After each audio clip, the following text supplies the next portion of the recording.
Hello dear students, welcome to KSM tutorial। আজি আমি অষ্টম শ্রেণী জিজ্ঞাসা বহির নবম অধ্যায় দ্রব দ্রাবক এবং দ্রবণ বিষয়ে আলোচনা করিবা।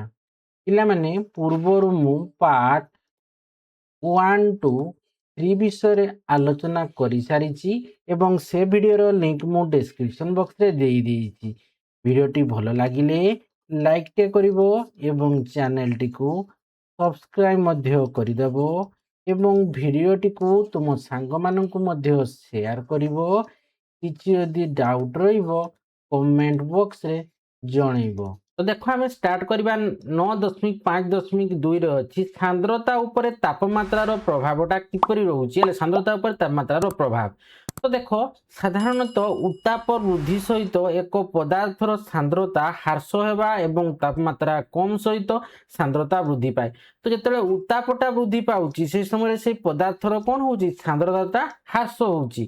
তো যেତେବେଳେ ଉତ୍ତାପଟା ବୃଦ୍ଧି ପାଉଛି ଅର୍ଥାତ୍ ଟେମ୍ପରେଚର ଯେତେବେଳେ ଇନକ୍ରିଜ କରୁଛି সেই ସମୟରେ କ'ଣ ହେଉଛି ସେ ପଦାର୍ଥର ସାନ୍ଦ୍ରତାଟା ହ୍ରାସ ପାଉଛି କମି ଯାଉଛି। ଯେତେବେଳେ ତାପମାତ୍ରାଟା କମ ହେଉଛି ତ ସେଇ ସମୟରେ ସେ ପଦାର୍ଥର ସାନ୍ଦ୍ରତାଟା କ'ଣ ହେଉଛି ନା ବୃଦ୍ଧି ପାଉଛି ବଢୁଛି ହେଲା କି ଯେତେ ଉତ୍ତାପଟା ବୃଦ୍ଧି ପାଉଛି ମାନେ ଉତ୍ତାପ ଯେତେବେଳେ ବଢୁଛି ପଦାର୍ଥର ସାନ୍ଦ୍ରତାଟା ହ୍ରାସ ହେଉଛି। ଯେତେବେଳେ ତାପମାତ୍ରାଟା କମୁଛି ବୃଦ୍ଧି ହେଉଛି ବେଳେ ପଦାର୍ଥର ସାନ୍ଦ୍ରତାଟା କ'ଣ ହେଉଛି ନା ହ୍ରାସ ହେଉଛି କମୁଛି। ଯେତେବେଳେ ଉତ୍ତାପର ତାପମାତ୍ରାଟା କମୁଛି ଯେତେବେଳେ ସାନ୍ଦ୍ରତାଟା ସେ ସମୟରେ କ'ଣ ହେଉଛି ବୃଦ୍ଧି ପାଉଛି। ଏହାକୁ ତୁମେ ପଦାର୍ଥର କଣିକା ପ୍ରକୃତି ଅଧ୍ୟାୟରେ ଯାହା ଜାଣିଛ ତା ଆଧାରରେ ବୁଝାଯାଇ ପାରିବ।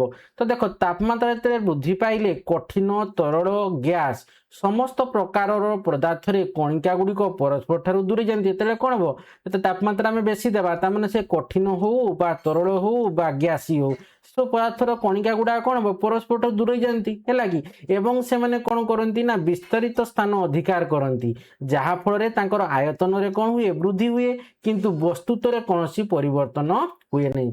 যেহেতু সান্দ্রতা সমান কোণ না বস্তু বিভক্ত আয়তন সান্দ্রতা সমান আমি কোণ জানলে গোটে বস্তুর বস্তুত্ব বিভক্ত বস্তুর আয়তন হলে আমি সান্দ্রতা পাউଥିଲେ কি না বস্তুর সান্দ্রতা তেমন সান্দ্রতা সমান কোণ আমি পড়িলে প্রিভিয়স ভিডিওরে না সান্দ্রতা গোটে বস্তুর সান্দ্রতা কেমতি পাইবা না বস্তুর বস্তুত্ব বিভক্ত বস্তুর আয়তন হলে আমি সান্দ্রতা পাইবা আয়তন হলে ହେଲା।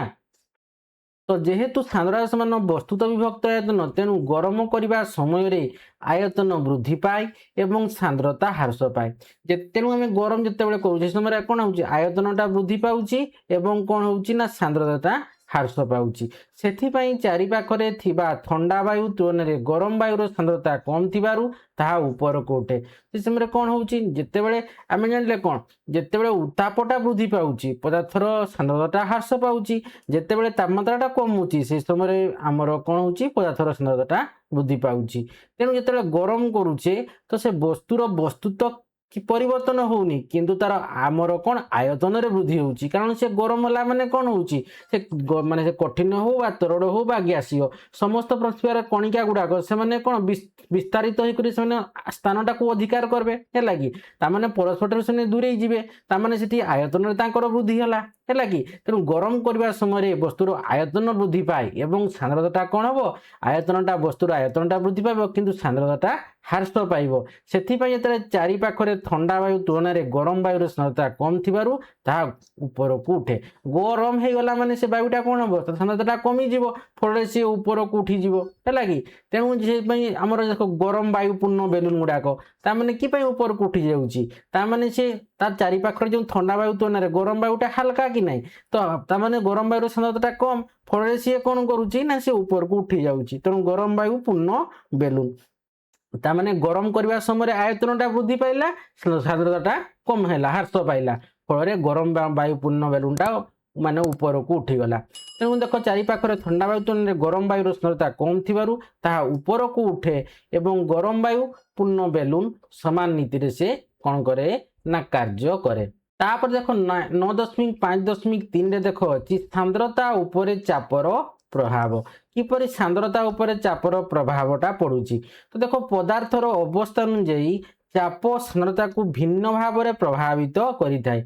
तो पदार्थर अवस्था जो रही कठिन अवस्था, तरल अवस्था, गैसीय अवस्था, तो यहाँ अनुजाई चापटा कौन करुच्ची ना सांद्रता को भिन्न भाव में से प्रभावित करिथाय। गैस गुड़िक उपरे चाप वृद्धि पाइले तार कणिका गुड़िक परस्पर निकट को घुंची आसती। जेतेबेले गैस उपरे बा गैसीय पदार्थ गुड़िक उपरे जो चापटा में पकेबा वृद्धि करवा से समय तार कणिका गुड़िक कौन हम परस्पर निकट को घुंचिकी आसती। फलस्वरूप गैस आयतनटा कौन हुए ना ह्रास पाए एवं सांद्रता वृद्धि पाए। तरल पदार्थ प्राय असंकोचनीय है कि तरल पदार्थ कौन असंकोचनीय माने इनकम्प्रेसिबल जोटा को हम इंग्लिश रे कहूचे। तेणु तरल पदार्थ प्राय असंकोचनीय होइथिबारु ताहा उपरे चापर प्रभाव कम थाए। आमे पदार्थर कणिका प्रकृति अध्याय रे शिखिचु जे कठिन पदार्थ रे कणिका गुड़िक परस्पर बहुत निकटतर। आमे जो पदार्थर कणिका प्रकृति है से अध्याय रे आमे आलोचना करथिले कौन ना जे कठिन पदार्थ रे कणिका गुड़िक परस्पर बहुत निकटतर। तेणु चाप प्रयोग द्वारा कठिन पदार्थर सांद्रता प्रभावित हुए कि है कि कठिन पदार्थ गुड़िक तरल तुलन में चाप द्वारा आहुरी कम प्रभावित हुअन्ति एवं सेमानंकर सांद्रता रे परिवर्तन साधारण नगण्य होइथाय। तो देखो केबे शुणिछ कि कहि देख बरफ कहीं जल रे भासे ना देख जल ठारू हालुका होइथिबारु बरफटा जल उपरे भासे। बरफटा कहीं जल रे भासे ना से जल ठारू निहाती हालुका होइथिबो। तो जल ठारू बरफ हालुका होइथिबारु बरफ जल उपरे भासे। जलर एक विशेष गुण होउची जे एहार सांद्रता 4 डिग्री सेल्सियस रे सर्वाधिक। जल गोटे विशेष गुण कौन रही ना तार सांद्रताटा 4 डिग्री सेल्सियस रे सर्वाधिक। एहार अर्थ होउची 4 डिग्री सेल्सियस रे जल सर्वाधिक भारी होइथाय। तापमात्रा ह्रास पाई 0 डिग्री सेल्सियस रे पहुंचले जलटा कौन हो बरफ रे परिणत हुए। यही समय जलर आभ्यंतरीण गठन रे परिवर्तन जोगु कणिका गुड़िक एहीपरि भाव में सजाड़ी हुअन्ति जहा अधिक स्थान निये। तेणु जलर गोटे विशेष गुण होउची कोन ना तार सांद्रता 4 डिग्री सेल्सियस रे सर्वाधिक। ता माने कोन ना से 4 डिग्री सेल्सियस रे जलटा सर्वाधिक भारी होता है। कारण जो तापमात्रा ह्रास पाई जिते जलटा कौन हम 0 डिग्री सेल्सियस रे परिणत पहुँचीज से समय जलटा कौन बरफ रे परिणत हो। तो सही समय जलर जो आभ्यंतरीण गठन रही तो से आभ्यंतरीण गठन रे परिवर्तन जोगु कणिका गुड़िक एहीपरि भाव में सजाड़ी हुअन्ति जहा अधिक स्थान नुहे। तो स्थान निये एही प्रक्रिया को आमे प्रसारण बा एक्सपांशन बोली कहूचे। तो जेहेतु समान परिमाण जल वर्तमान अधिक परिमाण रे आयतन अधिकार करे एहार सांद्रता ह्रास पाए। फलस्वरूप कठिन बरफ तरल जल अपेक्षा अधिक आलुका हो जाए एवं एहार पृष्ठरे भासे। तो देख जेते बड़े समान परिमाण जलटा अधिक परिमाण आयतन अधिकार करे यार सांद्रता कौन है ह्रास पाए। फलस्वरूप कठिन बरफ तरल जल अपेक्षा हालुका हो जाए एवं एहार पृष्ठरे भासे। ह्रद एवं महासागर रे बास करुथिबा प्राणी मानक पई यह गुरुत्वपूर्ण कारण बरफ भासुथिबारु जल उपर एक स्तर सृष्टि हुए। तो ह्रद एवं महासागर रे बास करुथिबा प्राणी मानक पई से गुरुत्वपूर्ण कि पई ना बरफ जेहेतु भासुची जल रे तापर स्तर सृष्टि हुए जहा अत्यधिक ठंडा पागरे मध्य माछ एवं अन्य प्राणी मानक पई तरल स्थल जल को यथेष्ट उष्ण रखे। तो ये भासला जलटा हालका हला माने बरफ रही गला माने कोन से हालुका हो गला। हालुका हो गला माने से भासी रही जीवो ऊपर भासी रहो फळे सेठी अत्यधिक तळकु आ जल भाग को जे ठंडाटा जो जीवो नै बरफटा जल जेतु भासुथिबार गोटे स्तर से सृष्टि कर देला जहाँफल कौन हो अत्यधिक ठंडा पड़े भी आउ से ठंडाटा कौन हो से जल भीतर को जाई पारला नहीं कारण बरफ उपर से अटकी रहीगला।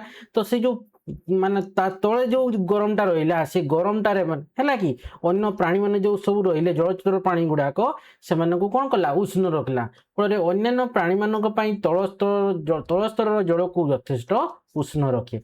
तो जड़े वैज्ञानिकों पर देख कही चिंता कर ना एक कांच ग्लास नियो यहाँ को टैप जल रे पूर्ण कर कांच ग्लास नेब है कांच ग्लास कौन गोटे टैप जल पूर्ण करदेव जल एक कंचा अंडा को सतर्कता सहित रख तो कंचा अंडा को भलसे रख जमी भांगी न जाए है फाटी न जाए सतर्क सहित रख एवं कौन लक्ष्य होची लक्ष्य कर ना तुम्हें देखिबो जे अंडाटी तल को बुड़ी जाउची कंचा अंडाटा कौन हो तल को बुड़ी जाउची है कि यही परीक्षण रे तुम्हें कौन कले अंडा बुड़ीबा परिवर्ते जल रे भासिबो ना देख ताकू तुमे कौन करिवो ना जदि अंडाटा तार कौन ये भारी अच्छी ओजन होउची बोली सी कौन होउची कंचा अंडाटा से जल रे बुड़ी जाउची कि नहीं जदि ताकू आमे कौन करबा ताकू आमे जदि सिझेई देबा एला अंडाटाकू ता माने कौन हबो सी सेते बेले सी हालुका हे जिवो एला कि हालुका हला माने सी कौन हबो ना सी जल रे भासिबो। तो देखो एही अध्याय रे तुमे सांद्रतार धारणा पाइलो किछि वस्तु काहे कि भासे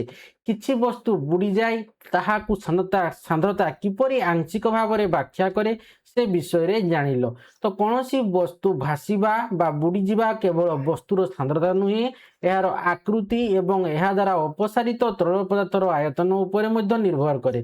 तो देखो कौनसी वस्तुटा भासुची किंबा बुड़ी जाउची से वस्तुर कौन सांद्रता नुहे यार आकृति एवं यह द्वारा अपसारित तरल पदार्थर आयतन उपरे सी निर्भर करे। सेथिपाई गोटे लुहा कड़ई बा बड़ जहाज मध्य पानी रे भासी पारे सेथिपाई गोटे लुहा कड़ई हो बा गोटे बड़ जहाजटा हेले मध्य से पानी रे कौन करे भासी पारे। तामाने एठी कौन होउची ना जते गोटे कौनसी वस्तु बा भासुची किंबा बुड़ी जाउची से वस्तुर कौन सांद्रता नुहे तार आकृति एवं एहा द्वारा अपसार केते जलटा अपसारित होउची तो से तरल पदार्थर आयतन उपरे मध्य निर्भर करिथाय। तो देखो ये जो तुम नवम अध्याय थिला द्रव द्रावक एवं द्रवण कंप्लीट हो। तो देखा मुख्य बिंदु कौन सब विषय रे आमे जानले है कि द्रव द्रावक एवं द्रवण रे तार मुख्य बिंदु रे सब कौन कौन रही ना कौन सब विषय आमे आलोचना कले ना जेते बेले दुई किंबा ताठारु अधिक पदार्थ मिसी एक समतुल मिश्रण सृष्टि करे सेते बेले एक द्रवण गठित हुए बोली कहा जाए। तो दुई किंबा ताठारु अधिक जेते पदार्थ मिसी करी गोटे समतुल मिश्रण सृष्टि करे तेते गोटे द्रवण गठित हैला बोली आमे कहूचे। तो एक तरल पदार्थ रे कठिन पदार्थ को द्रवीभूत करी जो द्रवण सृष्टि हुए सेथिरे कठिन उपादान को द्रव कहा जाए एवं तरल उपादान को द्रावक कहा जाए। दुईटी तरल पदार्थर मिश्रण रे जो द्रवण सृष्टि हुए सेतिरे कम परिमाण रे थिबा उपादान को द्रव एवं अधिक परिमाण रे थिबा उपादान को द्रावक कहा जाए। वायु रे जैवखाद्यान्न को द्रावक भाव में विवेचना करा जाए एवं अम्लजान आर्गन एवं अंगारकाम्ल एवं अन्यान्य गैस को द्रव भाव में विवेचना करा जाए। जो द्रवण रे सर्वाधिक परिमाण रे द्रव द्रवीभूत हो सारी एवं सही तापमात्रा रे एथिरे आउ अधिक द्रव द्रवीभूत हो पारिबो नाही ताहाकू एक संतृप्त द्रवण बोली कुआ जिवो। तो जो द्रवण रे सर्वाधिक परिमाण रे कोन होची ना द्रव एवं द्रवीभूत हो सारी सही तापमात्रा रे एथिरे आउ अधिक द्रव द्रवीभूत हो पारिबो नाही ताहाकू आमे संतृप्त द्रवण बोली कहूचे। ठीक से परी देखो द्रवणीयता होउची सर्वाधिक परिमाण द्रव्य जहा एक निर्दिष्ट तापमात्रा रे एक निर्दिष्ट परिमाण द्रवण किंबा द्रावक रे द्रवीभूत करा जाई परिबो। साधारणतः तरल पदार्थ रे तापमात्रा वृद्धि सहित कठिन पदार्थर द्रवणीयता मध्य वृद्धि पाए एवं गैस रो द्रवणीयता ह्रास पाए। एक पदार्थ रे थिबा वस्तुर परिमाण को सही पदार्थर कौन कहा जाए ना वस्तुत्व बोली कहा जाए। ठीक से परी एक वस्तु किंबा पदार्थ द्वारा अधिकार करा जाइथिबा स्थान को एहार आयतन कहा जाए। वस्तुत्व एवं आयतन मापिबा पई व्यवहृत उपकरण गुड़िक होउची यथाक्रमे एक ओजन निकिति एवं एक मापक सिलिंडर। एक पदार्थर प्रति एकक आयतनर वस्तुत्व को यार सांद्रता केमती मिले सांद्रता समान वस्तुत्व विभक्त आयतन ताको सांद्रता कहा जाए। गोटे पदार्थर प्रति एकक आयतनर वस्तुत्व को आमे यार सांद्रता कहिबा। साधारणतः तापमात्रा वृद्धि सहित सांद्रता ह्रास जो साधारणतः तापमात्रा जो वृद्धि हो सांद्रता ह्रास पाऊँच एवं पदार्थर अवस्था पर निर्भर कर चाप यार उष्णता को भिन्न भिन्न भाव से प्रभावित करे। तो देख जिज्ञासा बजाई रख बा तुम रहा कौन ना अभ्यास है कि बा तुम कही पार कौन प्रश्नोत्तर एटा को आम नेक्स्ट वीडियो रे आलोचना करबा। तो अर्थात तुम द्रव द्रावक एवं द्रवणर प्रश्नोत्तर आम नेक्स्ट वीडियो रे आलोचना करबा। हेले ये जो तुम नवम अध्याय छोटाटा पूरा कंप्लीट हो।